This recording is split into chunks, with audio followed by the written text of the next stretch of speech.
importe la façon dont tu es venu ici, que ce soit en bateau, que ce soit en pirogue, que ce soit en avion, est-ce que ton pied y est? Si ton pied y est, la Bible dit, tout lieu que foulera la plante de ton pied, je te le donne en héritage. Point final. C'est tout. Point final. Est-ce que vous me comprenez? Vous êtes toujours là? Là, certains qui disent, non, mais moi, Pasteur Alain Patrick évolue là, parce que là, tu fais un message pour les sans-papiers. Moi, j'ai tous mes papiers. Je suis français, je suis né ici. Il y a un problème. Toi qui penses comme ça, tu es célibataire.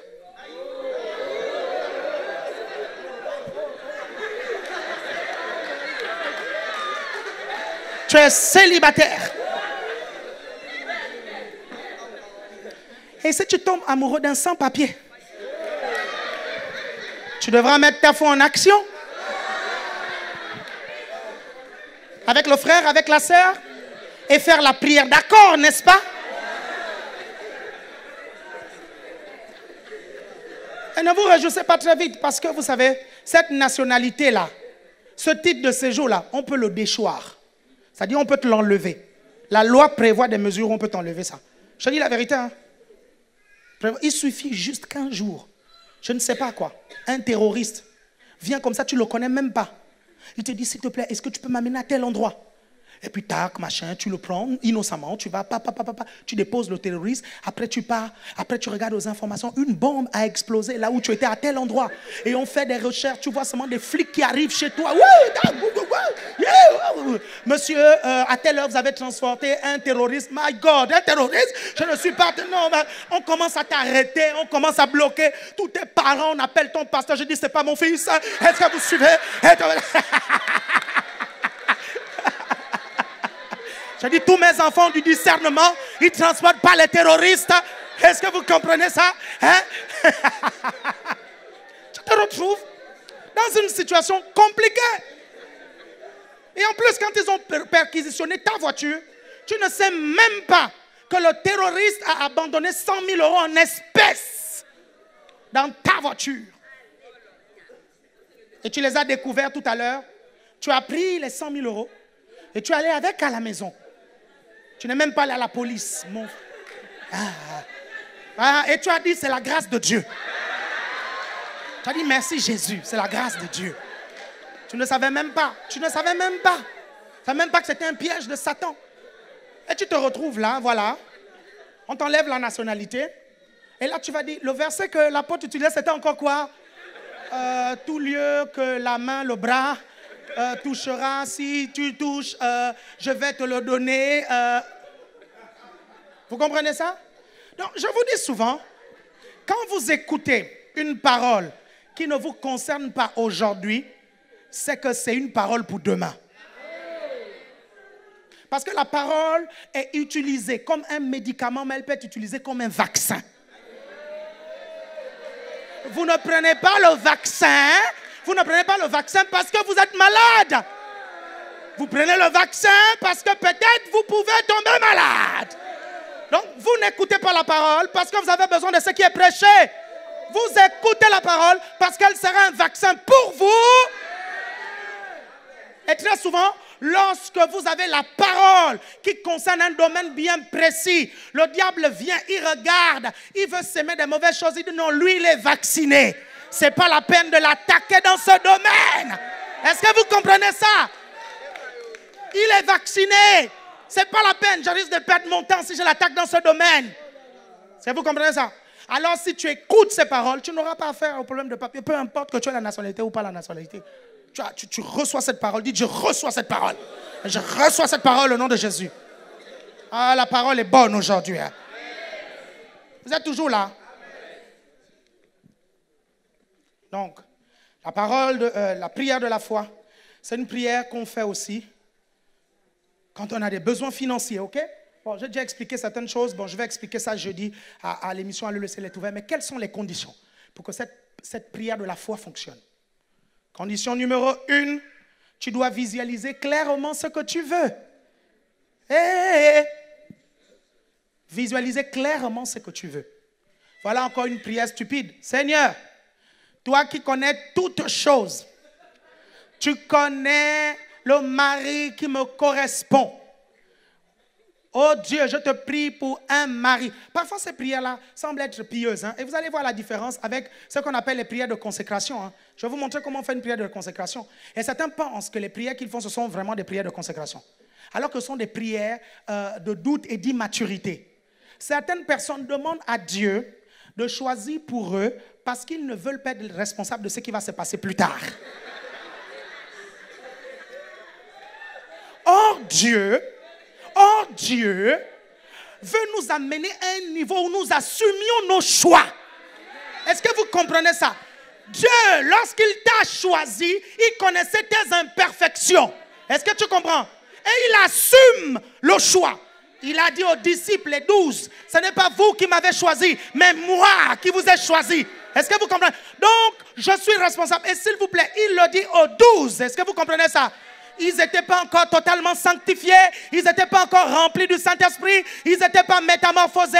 Jésus a dit, j'assume le choix. J'assume. Et beaucoup d'entre nous, nous ne voulons pas assumer. Nous ne voulons pas assumer. Et nous ne comprenons pas qu'il y a des moments où Dieu nous donne l'intelligence et la sagesse. On ne veut pas utiliser l'intelligence et la sagesse. Vous comprenez ça? On ne veut pas utiliser ça. Pourquoi? Parce qu'on ne veut pas assumer nos choix. Est-ce que vous comprenez ça? Et vous savez, Dieu veut tellement nous responsabiliser. Quelqu'un disait, depuis que Adam a accusé Dieu d'avoir mis Ève à ses côtés, à partir de ce moment-là, Dieu ne choisit plus la femme ou le mari pour qui que ce soit. Parce que Adam a dit, c'est la femme que toi, tu as mise à mes côtés. J'étais pépère là. J'étais là, il y avait les singes qui passaient. Je m'en foutais, c'est pas grave. Il y avait les chameaux, tout le monde, j'étais pépère. Et tu as dit, il n'est pas bon que l'homme soit seul. On va lui mettre une aide. Tu viens, tu me mets la personne. Voici maintenant qu'elle m'a amené dans le péché. Dieu a dit, ok, maintenant je vais te donner la sagesse et l'intelligence, ok? Et quand c'est le mauvais choix, je vais mettre le témoignage intérieur. Est-ce que tu comprends? Mais quand tu prends le choix, quand tu fais le choix, même si j'ai approuvé, tu restes responsable de ce choix. Écoutez-moi bien. Ce n'est pas parce que tu es responsable de ce choix que Dieu va abandonner ses responsabilités à ton égard. Non, ils n'ont pas compris, ils n'ont pas compris. Le problème de Dieu, et ce que je suis juste en train de vous dire, c'est quoi? C'est que dans cette histoire, vous devez prendre vos responsabilités et laisser à Dieu ses responsabilités. C'est tout. Vous ne devez pas prendre tous les torts et les donner à Dieu et vous déresponsabiliser. Ça ne vous rend pas mature. Dieu a donné à l'homme la capacité de choisir et il vous donne la maturité et la sagesse. Et là, il y en a qui me regardent et disent, non, là je ne comprends plus. Là. Je ne comprends plus. Tous les dimanches, vous nous dites de pouvoir faire la volonté de Dieu. Mais je ne comprends pas. Et là, tu dis maintenant que c'est nous qui sommes responsables.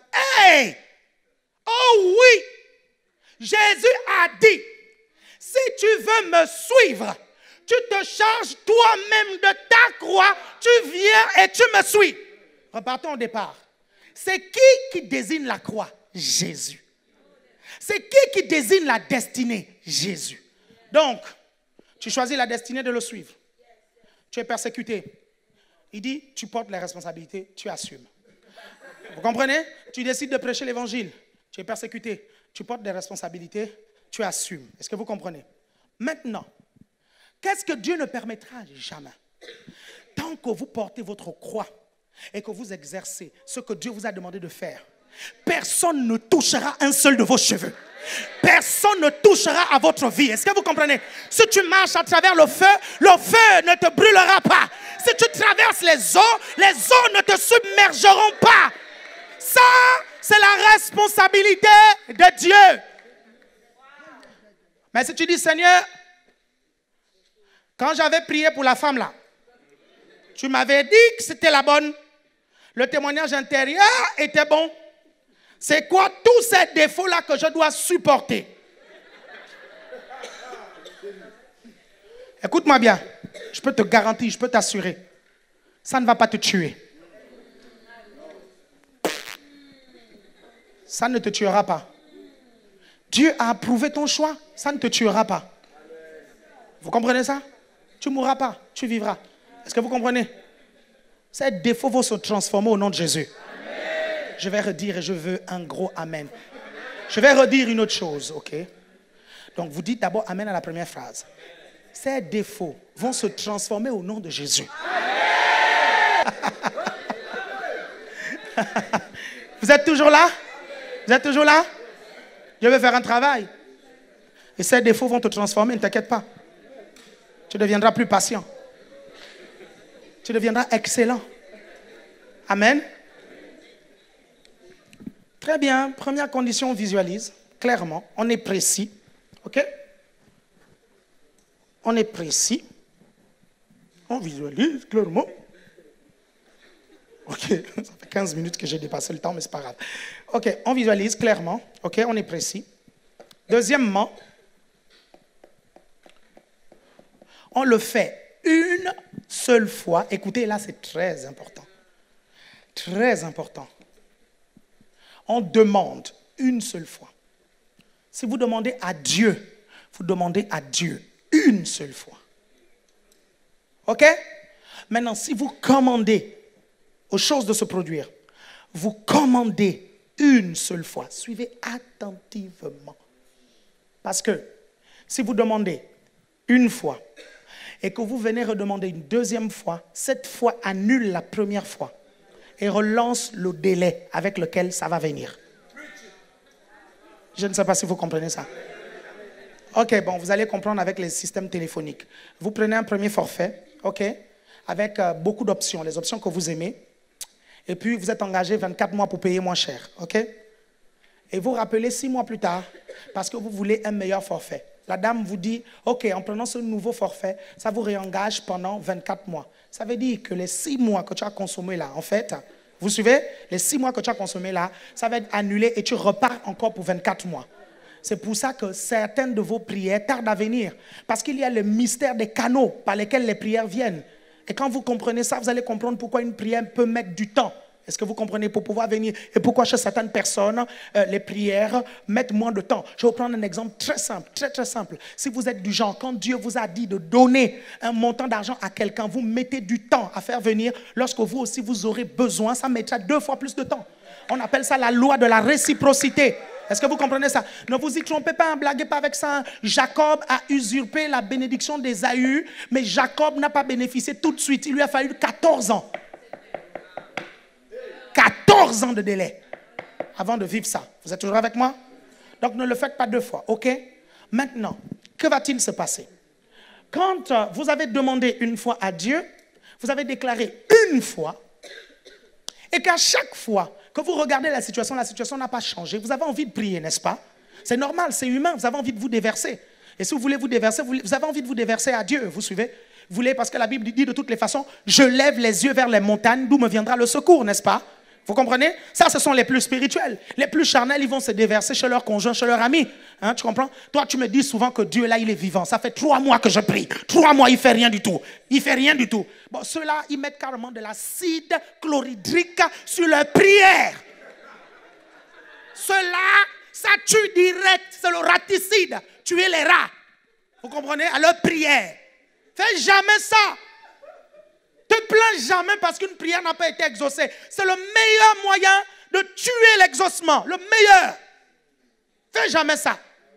Quand tu te retrouves, tu as prié depuis longtemps et que tu as envie de lever ta voix là-dessus. Et c'est l'appartement. Tu as demandé à l'appartement à Dieu. Et que ça remonte. Tu te retrouves dans une situation où l'appartement où tu te trouves est serré. Est-ce que vous comprenez? La situation est compliquée. Tu as envie de lever ta voix. Tu dis, Père, je te remercie parce qu'il y a 2 mois, je t'ai demandé un appartement. Merci Seigneur parce que cet appartement est en route. Je te loue parce qu'il arrive. Dans le nom de Jésus. Et là, c'est important. Dans le nom de Jésus, je m'oppose à tout obstacle qui empêche cet appartement de venir. Dans le nom de Jésus, je déclare l'accélération. Vous comprenez ça là? Ça arrive à me comprendre? Et ça, vous pouvez le faire plusieurs fois, autant de fois. Au contraire, ça réactive votre foi, ça donne de la force à votre foi et ça accélère les choses. Déclarez que nous avons obtenu et continuez à le faire. Est-ce que vous comprenez? Lorsque on est là, on pense, on dit, ouais, mais est-ce que. Vous êtes toujours là? Vous êtes toujours avec moi? Dites amen 2 fois. Donnez-moi encore 15 minutes, ok? On termine. C'est le deuxième culte, non? C'est le deuxième culte, non? Ok, donnez-moi encore 15 minutes. Dis à ton voisin, donne-lui 15 minutes. OK?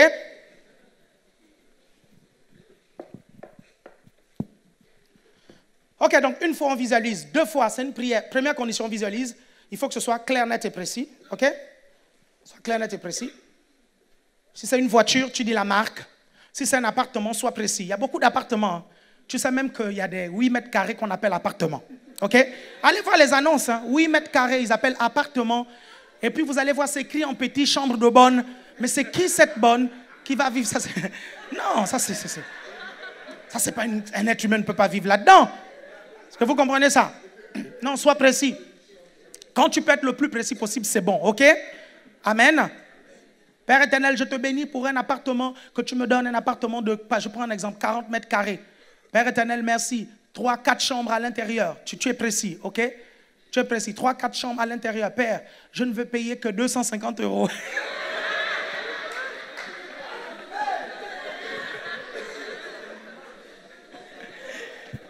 Ce sont les présomptueux, mais bon, ok, bon. Qu'il te soit fait selon ta foi, ok? Vous êtes toujours là? Vous me suivez? On parle des conditions pour une prière exaucée, ok? Très bien, ok. On va accélérer parce qu'il me reste 15 minutes. Deuxième type de prière, c'est la prière d'accord. J'ai duré sur la prière de la foi parce que je sais que beaucoup d'entre vous, en fait, vous avez des besoins, vous voulez savoir comment prier. Ok? Deuxième type de prière, la prière d'accord. Matthieu chapitre 18 du verset 18 au verset 20. La prière d'accord. Matthieu chapitre 18 du verset 18 au verset 20. La prière d'accord, Matthieu chapitre... Oh, Pasteur Gentil avait déjà brûlé sa Bible, fermé sa Bible. Il avait déjà fermé sa Bible. Mais toi aussi, ferme pas la Bible. Hein? Matthieu chapitre 18 du verset 18 au verset 20. Vous êtes là? Matthieu 18. Je vous le dis en vérité. Okay. Je vous le dis en vérité. Tout ce que vous lirez sur la terre sera lié dans le ciel. Okay. Et tout ce que vous délirez sur la terre sera délié dans le ciel. Ok. Je vous dis encore que si 2 d'entre vous s'accordent sur la terre pour demander une chose quelconque, elle leur sera accordée par mon Père qui est dans les cieux. Très bien. Si 2 d'entre vous s'accordent pour demander une chose quelconque, là, ça sera accordé. OK? Ça, c'est ce qu'on appelle la prière d'accord. Cette prière-là, on la fait quand tu veux aider un frère ou une sœur dans la prière. OK? Quand vous vous mettez à 2 dans la prière, vous devez utiliser la prière d'accord. Et la prière d'accord a des conditions. Si vous ne comprenez pas ça, vous pouvez vous mettre à prier avec quelqu'un qui va annuler votre prière ou qui va retarder l'exaucement de votre prière. Vous comprenez ça? Quand vous avez prié tout seul, la chose était en marche. Dès que vous êtes mis à prier avec la personne a fait recommencer le chrono. Parce que la personne ne remplit pas les conditions. La Bible dit, si 2 d'entre vous s'accordent. Condition numéro 1, vous devez être au minimum à 2. OK? Si vous êtes seul, c'est un autre type de prière. La prière de la foi, par exemple. OK? Mais si vous êtes à 2 au minimum, vous devez vous accorder. OK? Et vous avez remarqué que la Bible ne dit pas si 6, 7, 8, 9 ou 10. Il dit si 2 d'entre vous. Est-ce que vous suivez? Relis la phrase, vous allez voir. Si 2 d'entre vous. On y va. Je vous le dis encore que si 2 d'entre vous s'accordent sur la terre pour demander une chose quelconque... OK, on s'arrête là. On s'arrête là. Vous avez remarqué que le Seigneur dira, parfois, si 2 ou 3 sont assemblés à mon nom, je suis au milieu d'eux. Ça veut dire, si 2 ou plus sont assemblés à mon nom, je suis au milieu d'eux. Mais là, dans la prière d'accord, il dit, si 2 d'entre vous. Il ne dit pas ou 3. Parce qu'à partir de ce moment, ça commence à devenir notre type de prière quand vous dépassez 2.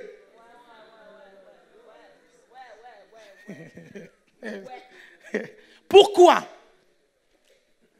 Parce qu'à partir de 3, ça devient difficile de remplir la première condition. C'est plus facile de s'accorder avec, quand vous êtes à 2, avec une personne, vous accordez avec une personne, qu'avec 3. À partir de 3, ça devient très très compliqué. Est-ce que vous comprenez ça? Ça devient très compliqué. Vous êtes toujours avec moi? Et ça, c'est un autre type de prière qu'on appelle, je vais vous montrer la prière d'unité. OK? Vous êtes toujours avec moi? Et on peut parvenir à un tel niveau d'unité. Et je vais vous parler de ça, c'est possible. OK? La première condition, donc, vous devez vous accorder. OK? Oui, OK, bien, ma soeur, j'ai remarqué une chose. J'ai remarqué que ça fait 3 mois, je te vois, tu dors d'appartement en appartement, tout ça. J'ai vraiment à cœur. Quand tu entends, j'ai vraiment à cœur. Tu attends ce que la personne dit, j'ai à cœur de te donner un appartement. Ou tu entends, j'ai à cœur de te payer l'appartement. J'ai à cœur de prier avec toi. Parce que c'est tout ce que le chrétien sait faire. prier avec toi. Et là, je t'accorde avec la personne. Vous devez prier, accordez-vous. Premièrement, ton appartement, il est comment? Priez pas dans le vague, ok? Tu dis, non, mais là, je veux un appartement, mais attention, je ne veux pas n'importe quoi. Je suis désolé, tu ne vas pas m'envoyer à Sarcelles.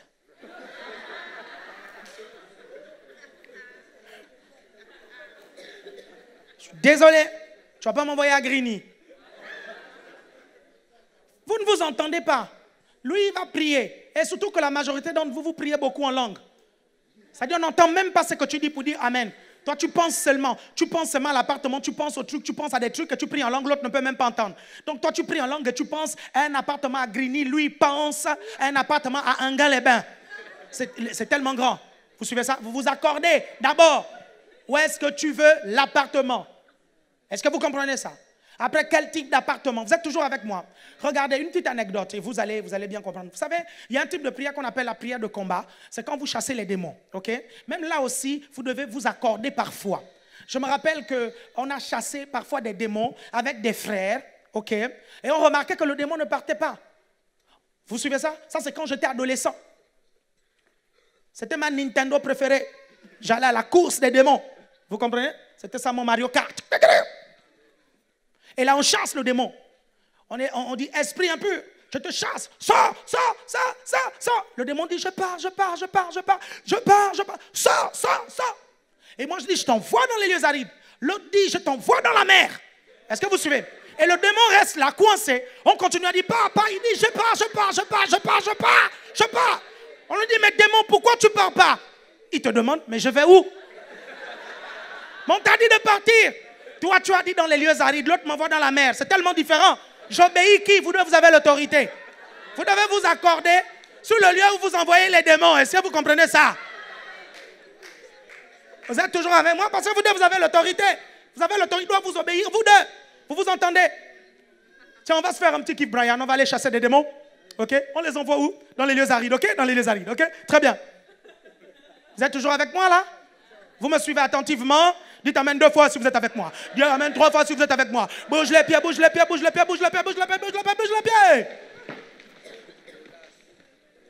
OK? Il faut être 2 minimum. Il faut s'accorder sur ce que vous demandez. Il faut vouloir la chose. 3e condition. OK? 3e type de prière. Et je vais rapidement terminer avec ça. Et je vais laisser parce que après, je ne vais pas finir le thème du mois. Et après, les autres passent derrière. L'apôtre a déjà tout dit, hein? Bon, on va adorer. Je vais encourager un peu 9 minutes, après on va prier, ok? Bon, on va terminer avec ceci, la prière d'unité. Je laisserai les autres parler de l'intercession et de toutes ces choses-là, ce type de prière-là, la prière qui amène des trucs, ok? On termine avec ça, la prière d'unité. Actes des Apôtres, chapitre 4, du verset 23 au verset 31. Là, vous êtes bien plus, ok? Et après, je vais vous bénir au nom de Jésus, ok? Alléluia, amen. Après avoir relâché... bénir, ça peut être tout simplement que l'amour de Dieu le Père, la grâce de Jésus et la communion du Saint-Esprit, s'il vous plaît, parce que il a dit, il va prophétiser. Actes des Apôtres, chapitre 4. Vas-y. Alléluia, amen.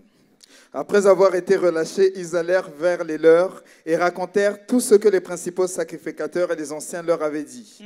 Lorsqu'ils l'eurent entendu, c'est l'accent congolais qui revient. Ah, ça, vraiment. Ils élevèrent à Dieu la voix tous ensemble et dirent, Seigneur, toi qui as fait le ciel, la terre, la mer et tout ce qui s'y trouve, c'est toi qui as dit par le Saint-Esprit, par la bouche de notre Père, ton serviteur David, pourquoi ce tumulte parmi les nations et ces vaines pensées parmi les peuples? Amen. Suivez attentivement. Regardez, il dit, ça c'est vraiment étonnant. Ça ne vous étonne pas qu'ils disent, ils élevèrent tous la voix d'un commun accord, 2 points. Et on dit la prière qu'ils ont tous dit. Enfin, mais comment ils ont fait ça?